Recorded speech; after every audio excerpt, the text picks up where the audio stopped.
Nah, mungkin saya bicara dulu ya. Nah, ini satu waktu yang baik supaya kita yang mempunyai pertanyaan ya bisa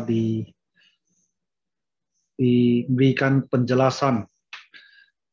Saya sudah terima kiriman 9 soal ya dari jemaat dan sebagian besar sudah saya jawab lah.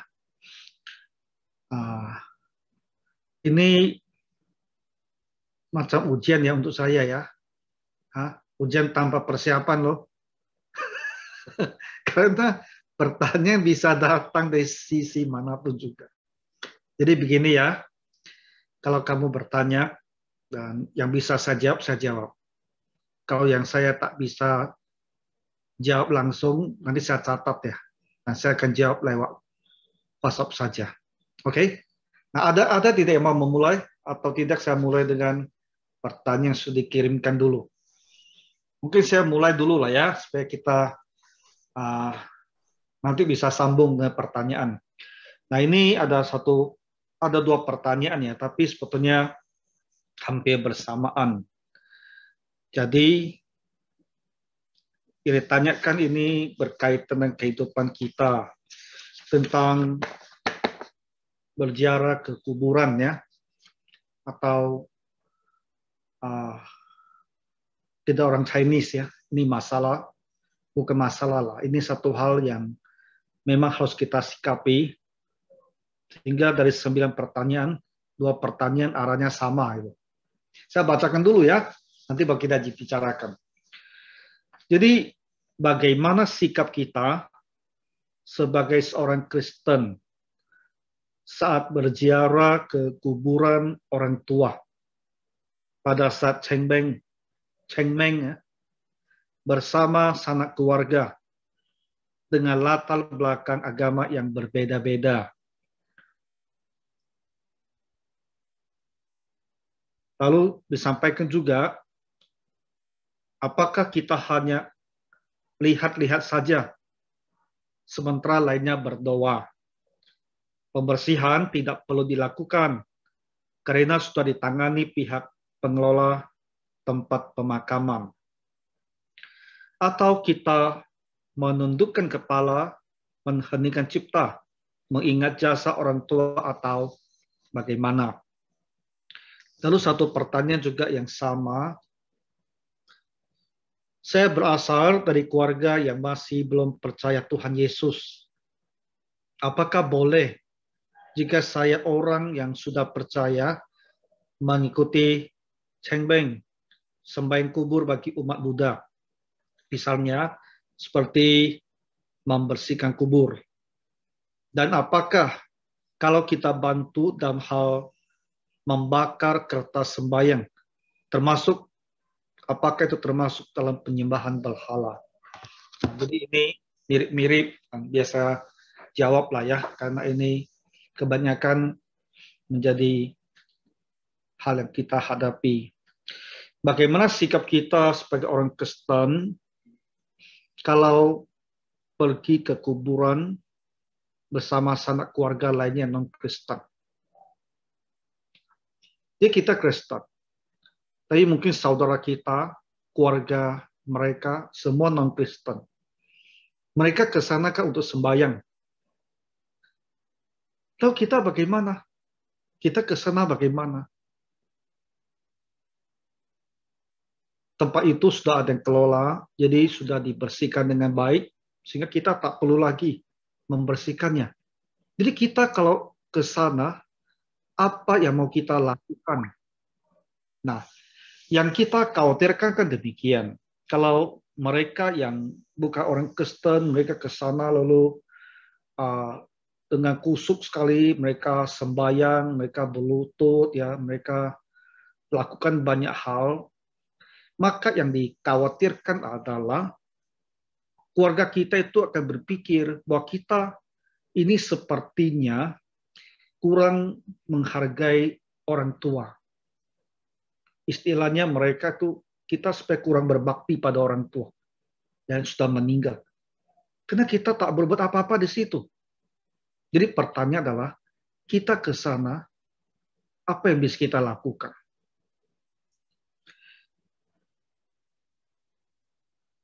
Nah, pertama-tama sebetulnya ya, kehadiran kita di situ bersama dengan keluarga besar itu sudah suatu pertanda ya bahwa kita menghargai orang tua atau kakek nenek kita yang meninggal.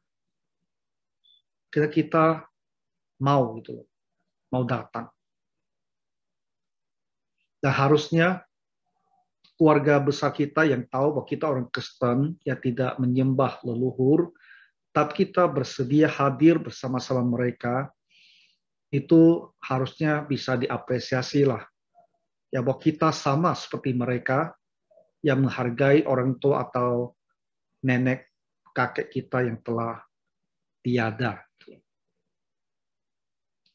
Itu harusnya bisa diapresiasi. Selanjutnya, kita memang tak bisa berbuat apa-apa di situ. Kalau kuburannya masih tidak rapi, ya kita masih bisa berbuat sesuatu. Ya. Setidaknya kita rapikan. Tapi kalau semuanya sudah ditangani oleh pengelola, kita memang tak bisa berbuat apa-apa lagi di situ. Sembahyang kita tidak bisa lakukan. Karena beribadah hanya kepada Tuhan. Lalu orang yang meninggal pun, dia adalah manusia meninggal. Dia tidak berubah menjadi dewa atau sesuatu yang lebih tinggi daripada manusia, sehingga harus kita sembahyang. Jadi kita tak bisa berubah apa-apa.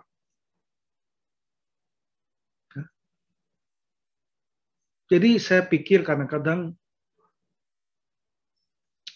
kalau keluarga itu memahami bahwa kita orang Kristen dan kita hadir di situ sebagai wujud penghargaan kita, mungkin kita bisa pergi bersama-sama mereka. Tapi kalau mereka tidak mempunyai pemahaman demikian, dan selalu berpikir bahwa kita ini tak beribadah kepada orang tua leluhur, mungkin bukan waktu yang baik, bukan pilihan baik untuk berangkat bersama-sama mereka pada saat Cengmeng itu.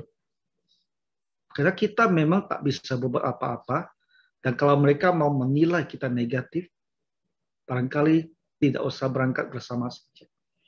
Ya.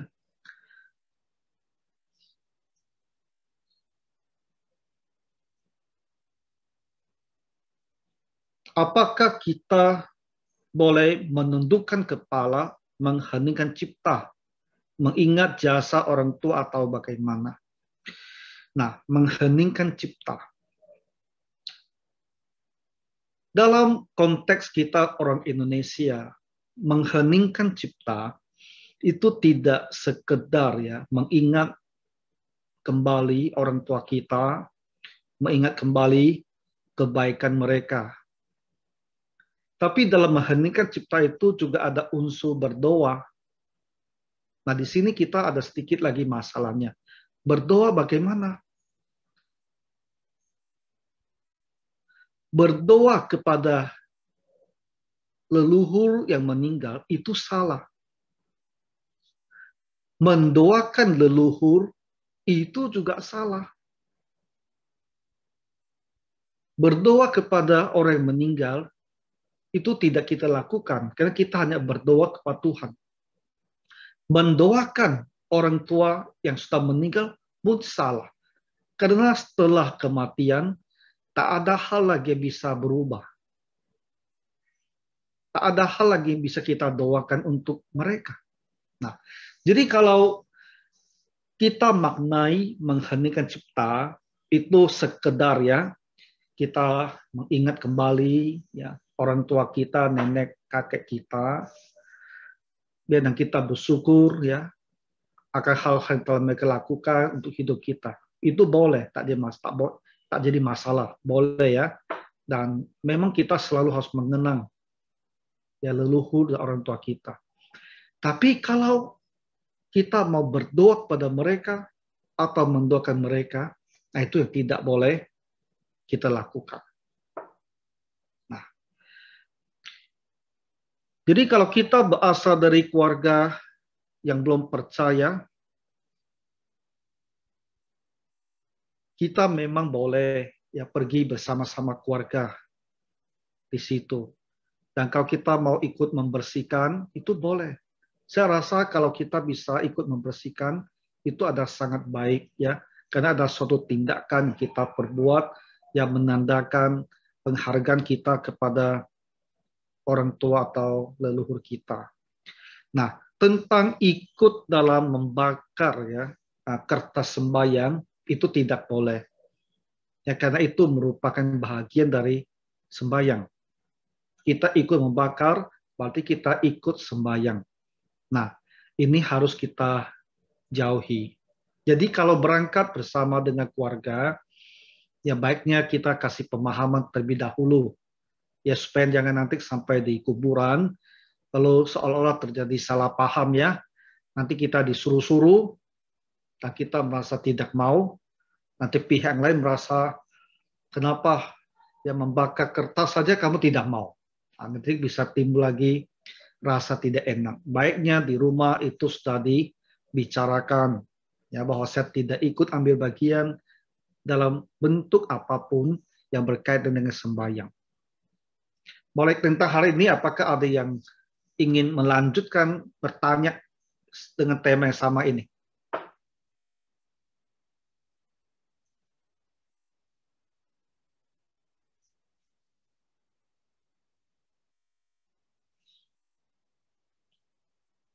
Tidak ada? Kalau tak ada, kita buka lagi ya bagi anggota yang ingin bertanya ya. Silakan tanya aja. Malam Bapak. Ya, Bu Min ya. Iya. Ada yang ingin saya tanyakan. Apakah salah jika menjadi orang Kristen secara diam-diam demi mempertahankan diri? Demikian Bapak. Kita mau jadi orang Kristen, tapi tidak mau diketahui orang lain. Karena apa? Karena kalau diketahui, kita mungkin akan menghadapi kesulitan, ya kita mungkin akan menderita kerugian lah.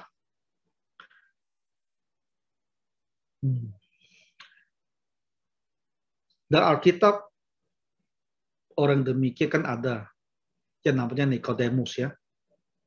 Nikodemus juga diam-diam mencari Tuhan Yesus. Tapi dia seorang percaya ya, karena pada akhirnya nanti 3 tahun kemudian dia yang pergi menguburkan Tuhan Yesus. Nah, Nikodemus adalah contoh orang yang di awal dia diam-diam. Tapi saya rasa di awal dia diam-diam karena pengenalan dia tentang Tuhan Yesus itu masih sangat terbatas. Karena 3 tahun kemudian dia berani pergi meminta mayat Tuhan Yesus secara terbuka ya, menunjukkan kepada semua orang bahwa dia itu adalah setidaknya ya pengagum Tuhan Yesus. Dia lakukan pada saat yang paling tak menguntungkan gitu loh.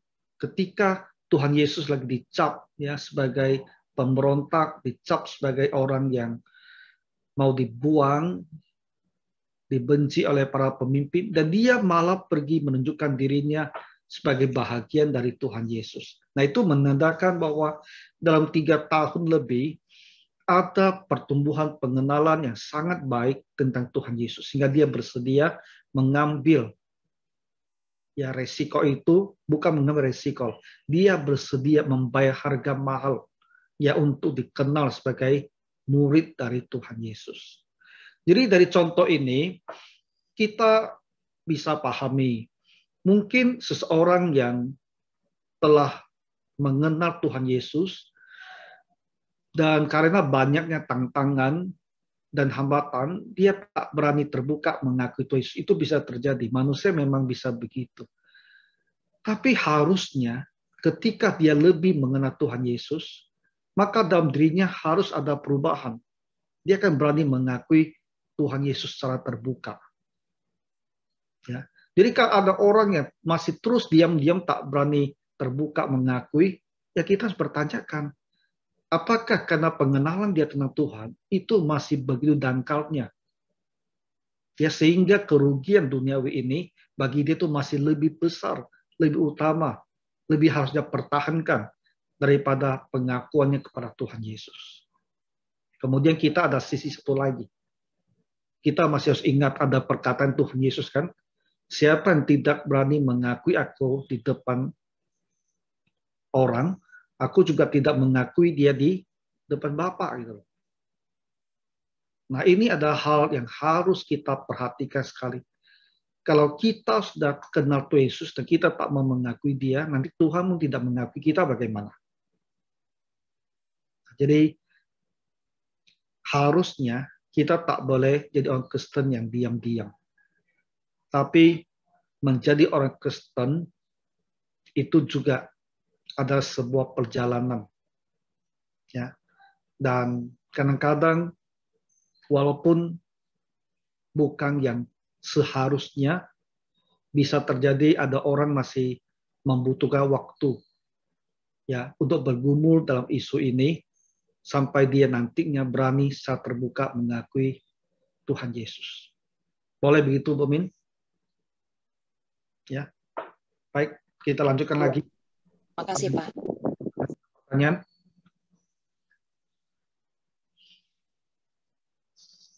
Ada pertanyaan yang saya terima itu tentang hidup kekal. Ya, kapan hidup kekal itu dimulai?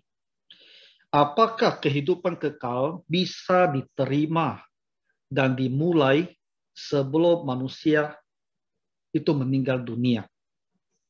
Atau kapan dimulainya mahkota kehidupan bagi manusia? Jadi dia pahami mahkota kehidupan ini dalam arti memperoleh kehidupan yang kekal ini. Kapan kehidupan kekal itu dimulai? Nah,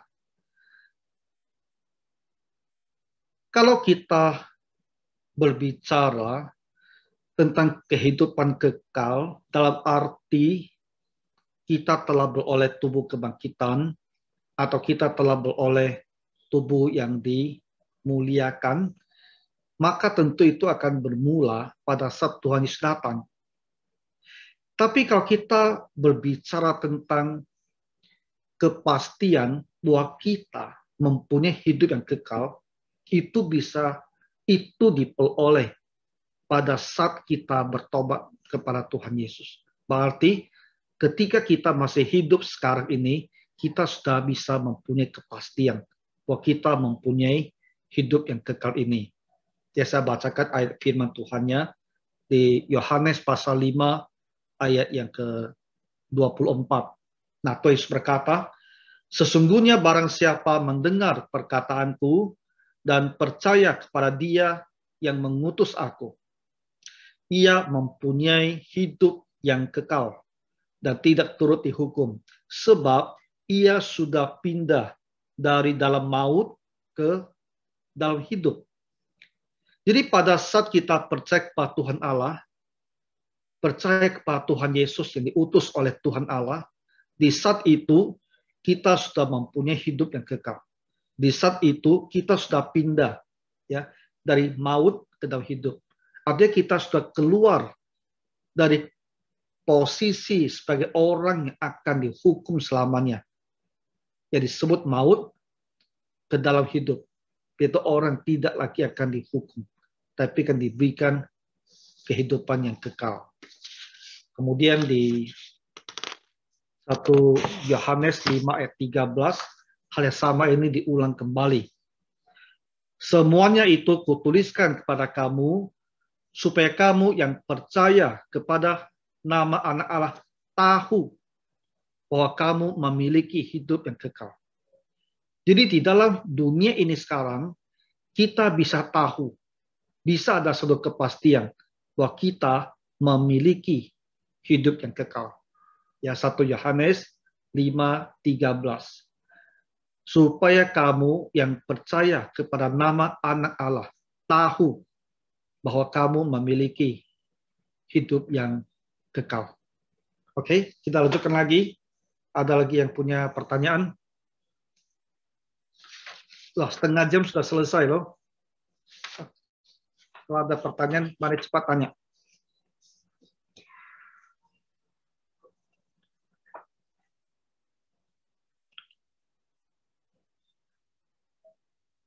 Nah, kita lanjutkan lagi ya. Ini tentang anak remaja. Anak remaja banyak di sini ini. Selamat pagi. Ada pertanyaan mengenai mendisiplinkan anak.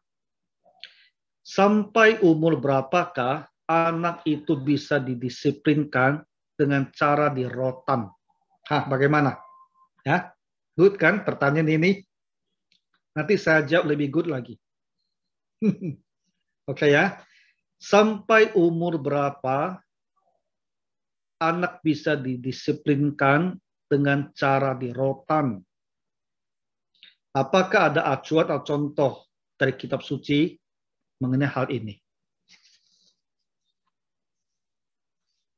Ini pertanyaan yang saya merasa gimana cara jawabnya ya. Mau memerotan anak seperti yang di sini ini.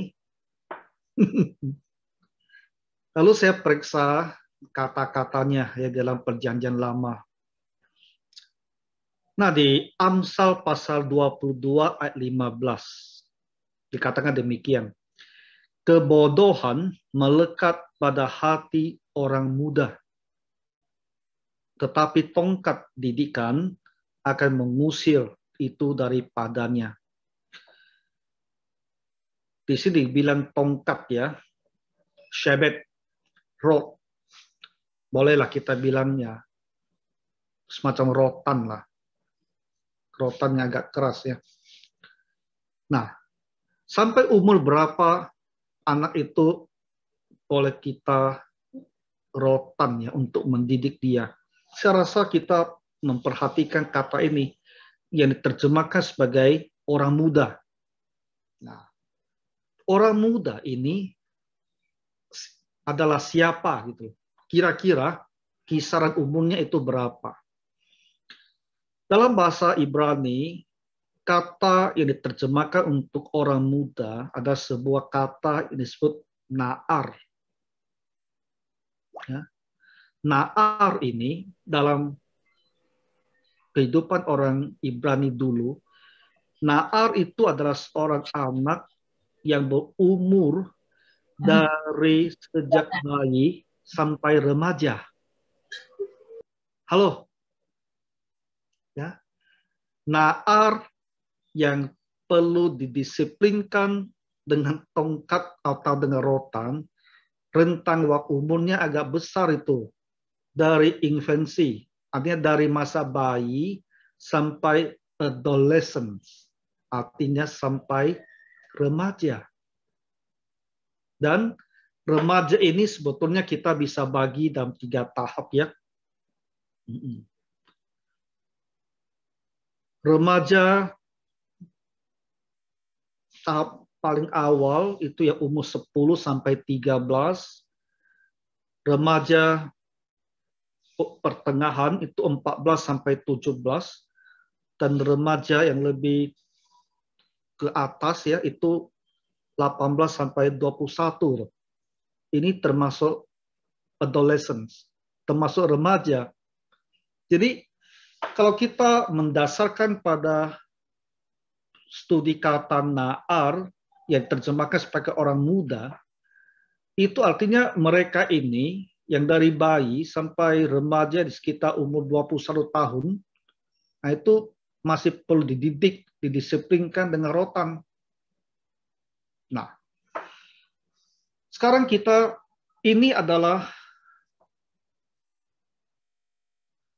kehidupan masyarakat orang Ibrani ya dalam Amsal. Ini adalah tulisan 3000 tahun yang lalu. Nah, tulisan 3000 tahun lalu, budaya mereka yang pada masa itu saya rasa tidak kita pahami dengan sepenuhnya ya. Apakah pada waktu itu ya orang lebih hormat kepada orang tua ya ada rasa takut pada orang tua, sehingga walaupun umurnya sudah remaja tinggi begitu, kalau orang tuanya mau mendisiplinkan dia dengan rotan itu masih bisa mereka terima. Ini satu sisi yang kita tak begitu tahu. Tapi saya rasa untuk kita sekarang, ya, karena pertanyaannya adalah sampai umur berapa. Jadi kalau kita tanya ada tidak ajuannya dan kitab suci, ajuannya ada, acuannya itu ada.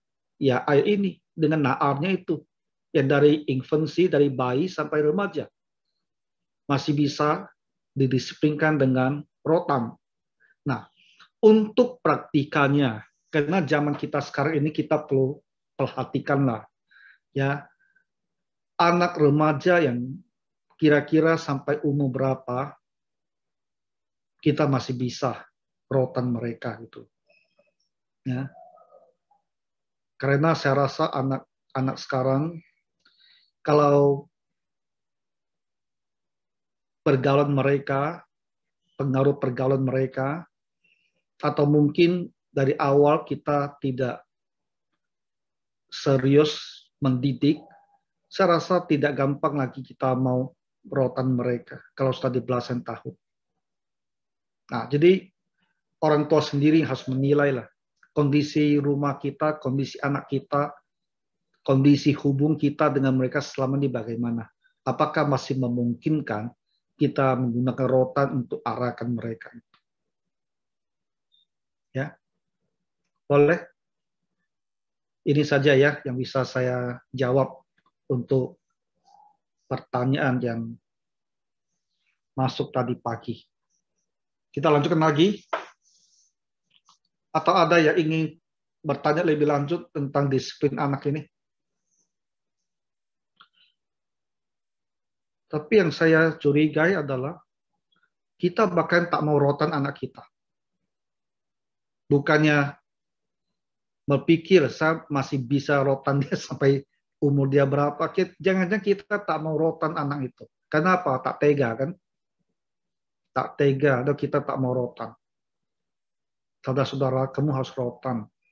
Kenapa? Kita manusia dewasa saja. Bagaimana kita ini bisa dikendalikan?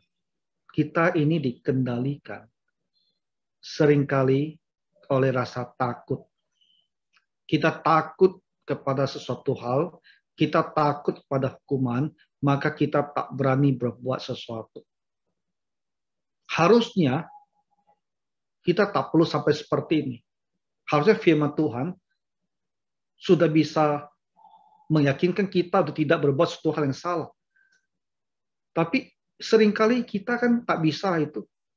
Karena tak patuh pada firman Tuhan. Dan kita harus dikendalikan oleh rasa takut dan hukuman. Kita orang dewasa pun seperti itu. Anak-anak apalagi. Ya. Anak-anak selama kita masih belum bisa ya didik mereka dengan ngomong yang baik-baik, kita harus kendalikan dia dengan rasa sakit. Karena dia takut kepada rasa sakit, dia jadi tidak berani berbuat. Harus dikendalikan dengan cara seperti itu. Dan rotan ada cara yang membuat dia bisa sakit, tapi tidak cedera. Jadi rotanlah ya anak-anak kita itu. Kalau dia memang nakal, dirotan saja. Kalau kita tak mau rotan, nanti dia tak bisa kita didik lagi. Dan dia menjadi sangat susah diatur. Kendalikan dia dengan rasa sakit. Baik, kita lanjutkan ya. Ada lagi yang punya pertanyaan lain?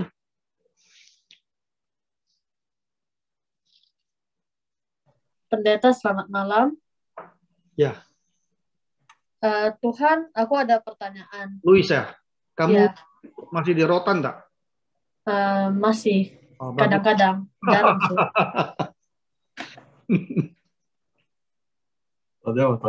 Apa pertanyaan kamu? Tuhan Maha Tahu. Tuhan mengetahui bahwa jika Tuhan menciptakan Lucifer dan Lucifer akan menjadi iblis, mengapa Tuhan masih tetap menciptakan Lucifer? Kamu memang hanya mau menyusahkan saya saja ya. Ya ini pertanyaan dari zaman saya SMA sudah dengar. Mereka bilang, kalau Tuhan begitu kuat, kenapa dia mau menciptakan sebuah batu yang begitu besar dan tak bisa diangkat?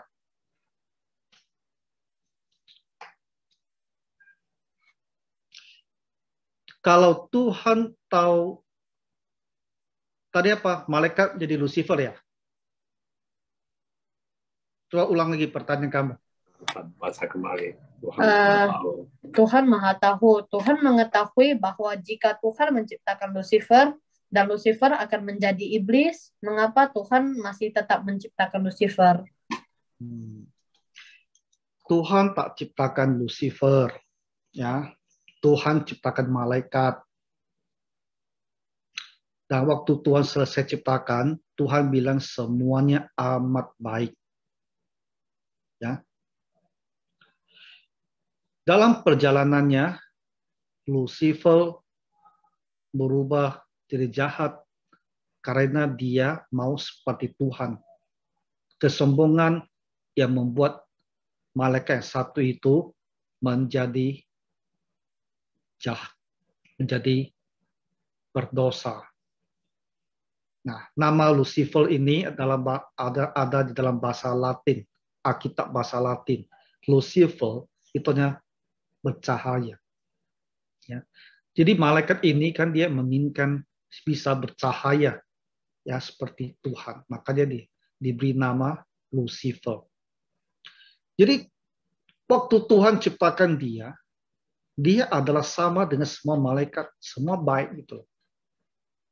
Nah, kemudian dia sendiri, karena dalam hatinya muncul keinginan jahat, barulah dia menjadi malaikat yang berdosa dan disebut dengan nama Lucifer. Nah, tentu ya, Tuhan yang Maha Tahu, Tuhan pada saat dia memulai penciptaan, dia juga tahu nanti apa saja yang akan terjadi dengan ciptaannya. Dalam arti begini, Tuhan juga tahu bahwa nantinya malaikat yang satu ini, dia akan berbuat dosa, dan dia akan jadi malaikat yang dipanggil dengan nama Lucifer. Lalu kenapa Tuhan tahu, lalu Tuhan tetap ciptakan malaikat itu? Nah, ini sama pertanyaannya. Kalau Tuhan tahu kita manusia nantinya akan berdosa, kenapa Tuhan ciptakan kita lagi? Nah, ini adalah sisi yang kita manusia tak bisa paham. Alkitab mengatakan Allah itu maha bijaksana, hikmatnya tinggi, ya, jauh di atas kita, tak bisa dibandingkan. Jadi kita hanya percaya kalau Tuhan menciptakan malaikat itu dan tahu juga bahwa malaikat nantinya itu akan berdosa dan dia tetap ciptakan, Tuhan pasti mempunyai alasan dan penjelasan sendiri. Kita manusia untuk saat ini tak bisa menyelami pertanyaan satu ini. Kita bisa jawab. Oke? Ya, Luis ya? Oke, makasih Pendeta. Kamu lihat ya, di Kitab Ulangan 29, ayat 29, dikatakan kan, hal-hal tentang Tuhan yang saya hanya itu ya, tidak kutip persis ya. Maksudnya adalah hal-hal tentang Tuhan yang tidak bisa kita ketahui, yang Tuhan tidak nyatakan kepada kita, itu dan milik Tuhan. Tak usah kita pergi tanya. Tapi hal-hal yang Tuhan nyatakan kepada kita, itu ada untuk kita dan keturunan kita. Jadi apa yang Tuhan telah nyatakan, yang Tuhan telah buka untuk kita bisa ketahui, nah kita harus pergi dan memahami dengan sebaik-baiknya. Oke?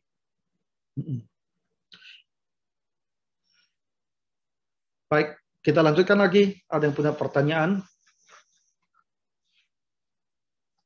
Ini adalah suatu pertanyaan dari anak sekolah minggu ini. yang bikin saya pikir panjang juga. Anak sekolah minggu loh, tapi dia punya pertanyaan tajam sekali. Dia bilang begini, jika seseorang mati dengan keadaan terluka ya, atau cacat, apakah setelah dibangkitkan dan memiliki tubuh kemuliaan, bekas luka atau cacatnya hilang atau masih ada? Gimana kita mau jawab nih? Dia tanya, kalau ada orang nih, mungkin lumpuh ya, nanti setelah dia dibangkitkan, apakah dia tetap lumpuh? Atau dia jadi sempurna atau ada lumpuhnya lagi?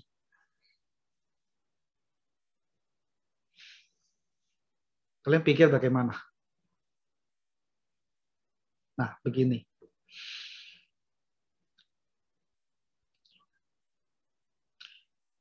Kita coba lihat Tuhan Yesus yang bangkit kembali. Apakah cacatnya ada menyertai dia? Tuhan Yesus disalibkan kan, dipaku di pergelangan tangan, paku di kaki. Itu kan luka tuh. Dan tubuh kebangkitan Tuhan Yesus, kelihatannya lukanya tetap ada. Karena dia minta Thomas untuk mencucukkan jarinya ke lukanya kan. Jadi kalau dilihat dari situ, kelihatannya luka atau cacatnya itu masih ada di tubuh kebangkitan Tuhan Yesus. Tuhan juga bilang, di lambungnya juga ada luka. Biar Thomas juga pegang lukanya itu. Jadi kita kalau melihat sejauh ini, kita berpikir, jadi Yesus yang sudah bangkit, tubuh kebangkitan, kenapa bekas lukanya masih ada? Cacatnya masih ada.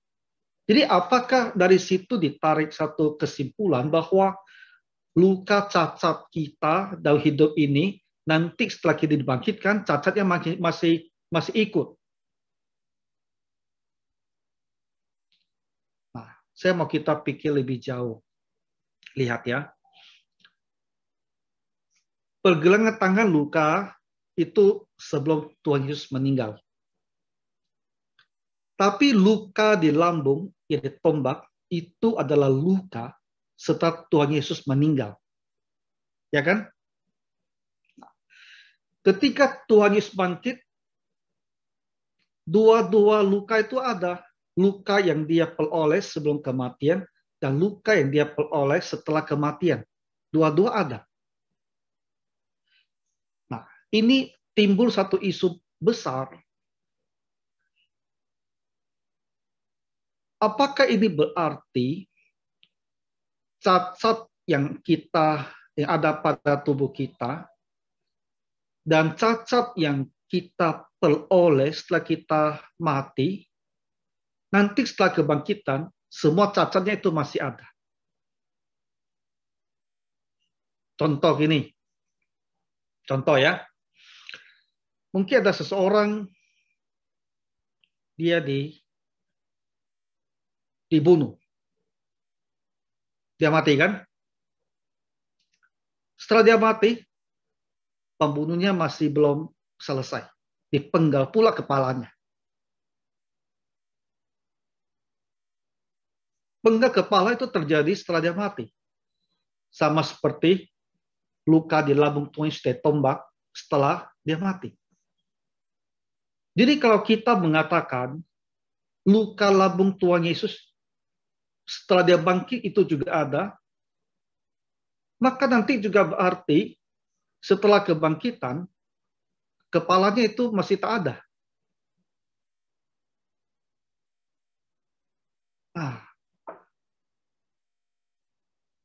Dengan demikian, kita kembali harus berhati-hati sekali dengan melihat tubuh kebangkitan Tuhan Yesus, lalu menarik kesimpulan.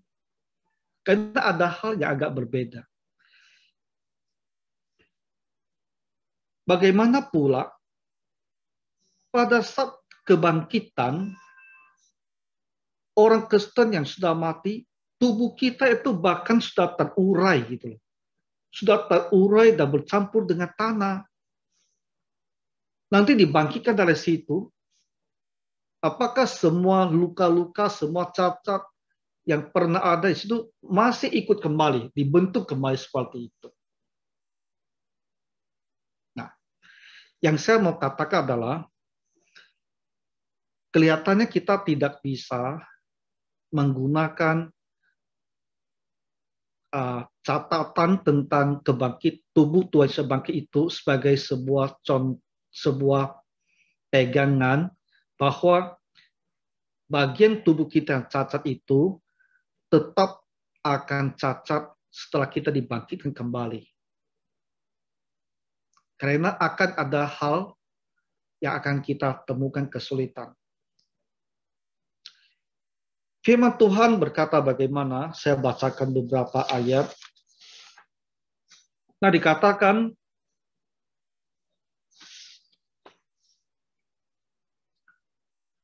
apa yang tidak pernah dilihat oleh mata, yang tidak pernah didengar oleh telinga, dan yang tidak pernah timbul di dalam hati manusia, semua yang disediakan Allah untuk mereka yang mengasihi Dia. 1 Korintus 2:9. Artinya apa? Yang Tuhan sediakan bagi kita nantinya di dalam dunia setelah kita bangkit. Ada hal yang tidak pernah dilihat oleh mata, tidak pernah didengar oleh telinga, dan bahkan tidak pernah timbul dalam hati manusia.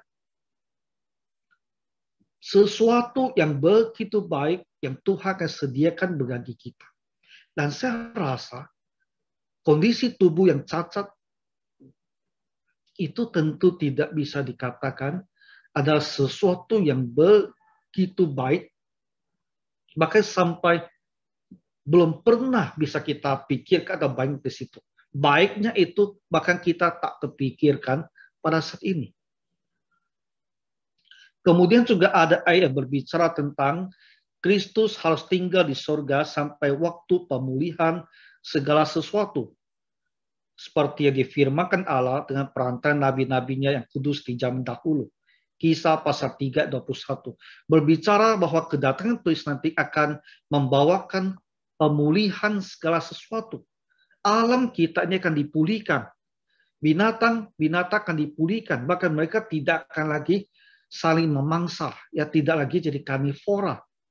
Mereka akan kembali ya jadi jinak. Jadi saya berpikir, masakan kondisi tubuh kita yang cacat tidak akan dipulihkan pada saat itu. Dan kita akan hidup kekal selamanya dengan tubuh yang cacat. Ya, kelihatannya juga tidak seperti itu. Jadi, bagaimana kita mau memahami bahwa tubuh kebangkitan Tuhan itu ada cacatnya. Ya. Jadi, saya berpandangan begini, saudara-saudara. Tubuh kebangkitan nanti ada tubuh yang sempurna. Tidak ada cacatnya lagi. Tetapi Tuhan Yesus menunjukkan diri dengan tubuh ada cacat itu hanya untuk bertujuan supaya Thomas bisa mengenali dia dengan sebenarnya. Kalau dia melihat tubuh Tuhan Yesus yang sempurna, tanpa cacat, mungkin dia ragu apakah ini benar ada Tuhan Yesus yang kemarin disalibkan. Jadi Tuhan Yesus memberikan dia melihat tubuh ada cacatnya hanya untuk seketika itu, untuk meyakinkan dia bahwa dirinya adalah Yesus yang sama, yang kemarin dipaku dan ditombak. Jadi kita tidak mengatakan bahwa Tuhan Yesus setelah itu selamanya membawa dalam dirinya tubuh dengan cacat luka tersebut. Ini pandangan saya. Ya. Untuk menjelaskan kenapa Thomas ditunjukkan tubuh yang ada cacat itu. Oke, ada pertanyaan lagi?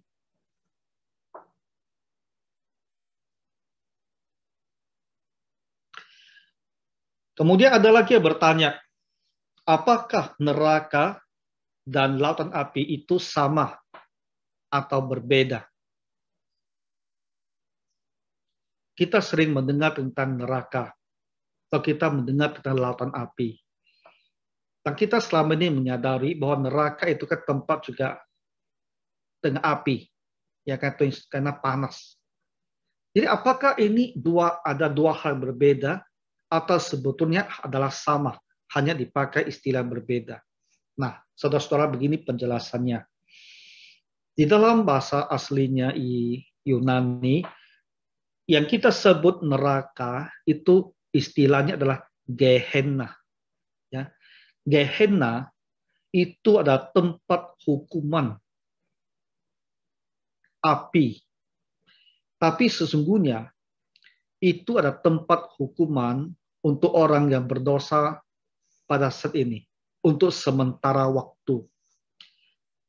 Jadi pada saat sekarang ini, orang yang tidak percaya pada Tuhan dan mereka meninggal, mereka ke Gehenna, atau kita sebut sebagai neraka. Tempat mereka juga dibakar oleh api. Ya. Tetapi di kitab Wahyu, dan hanya ada di dalam kitab Wahyu, di situ muncul satu lagi nama yang lain, ini disebut sebagai lautan api. Ya. Dan lautan api ini adalah tempat hukuman yang kekal setelah penghakiman oleh Kristus. Saya ulangi begini. Kalau orang tidak percaya sekarang dia meninggal, dia langsung pergi ke Gehenna atau ke neraka. Belum ada penghakiman. Tetapi nanti setelah kedatangan Tuhan Yesus, setelah kerajaan milenium, akan ada suatu takhta putih yang besar. Dan disitulah mereka ini yang ada di Gehenna, ini yang akan dihakimi. Setelah itu, mereka akan dibuang ke dalam lautan api. Jadi neraka memang tempat berapi, lautan api juga tempat berapi. Perbedaannya adalah neraka atau Gehenna adalah tempat hukuman sementara sampai kepada masa penghakiman yang besar. Ayat firman Tuhan berkata demikian. Wahyu pasal 20 ayat 14 dan 15. Maut dan kerajaan maut. Kerajaan maut itulah kita sebut sebagai neraka. Maut dan kerajaan maut itu dilemparkanlah ke dalam lautan api. Itulah kematian yang kedua, lautan api. Dan setiap orang tidak ditemukan namanya tertulis di dalam kitab kehidupan itu, ia dilemparkan ke dalam lautan api. Jadi neraka dan lautan api ada dua hal yang berbeda. Sama-sama tempatnya ada api. Yang satu adalah tempat penghukuman sementara. Yang satu lagi ada tempat penghukuman yang kekal. Ya, itulah perbedaannya.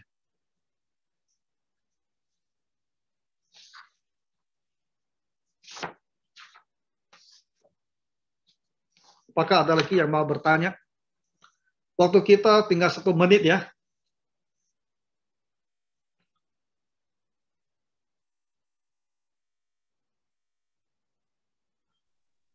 Pak. Ya. Ya, minggu depan masih ada nggak, Pak? Maksudnya? Udah tinggal 1 menit, masih ada tanya jawab minggu depan? Minggu depan sebenarnya tidak direncanakan ya. Oke, saya tanya pertanyaan Joanna yang dari dulu sering tanya saya agak kesulitan jawab itu mengenai surga, Pak. Ya. Jadi dia sering nanya kan, surga itu seperti apa? Apa saja yang kita lakukan di situ? Apa kita masih perlu makan? Kita pakai baju apa? Saya kan lihatnya putih, saya bilang sepertinya baju putih. Ya, kalau baju putih aja nggak ada warna-warni. Jadi dia nanya itu. Lalu ada apa saja di situ? Apakah masih ada bunga-bunga? Apakah masih ada binatang di surga? Gitu. dia bilang kita masih saling mengenal. Saya bilang iya masih saling mengenal, ya kan. Lalu nanti contohnya si Pak Awan kan udah meninggal Lauku, dan nanti apakah dia masih bisa mengenal dia lagi nanti kalau sudah nantinya di surga? Mungkin itu beberapa pertanyaan Pak dari dia, saya nggak bisa jawab. Ya, baik ya. Minggu ini saya memang mau berkhotbah tentang Yerusalem baru. Ya. Nah, surga, apa yang kita lakukan di sana? Yang jelas itu tempat kita akan beribadah, ya. Kita pasti banyak sekali ibadah, puji-pujian kepada Tuhan, karena Tuhan akan ada di tengah-tengah umatnya di situ. Apalagi yang mau kita lakukan untuk melayani Tuhan, nanti kalau kita tahu setelah kita sampai di situ. Ya. Apakah kita akan makan di situ? Ya, kita akan makan di situ. Karena di Wahyu pasal 21 atau 22 di situ berbicara tentang ada tanaman di situ. Ya, tanaman. Dan di situ juga ada buah, ya. Buah kehidupan yang pertama kali dibicarakan di Kejadian dalam Taman Eden. Setelah itu Tuhan lindungi, tak bisa lagi yang terakses ke situ. Ada makan, kita lihat Tuhan Yesus yang bangkit kembali, ya dia bisa makan. Di situ juga ada bunga, karena ada pohon. Binatang,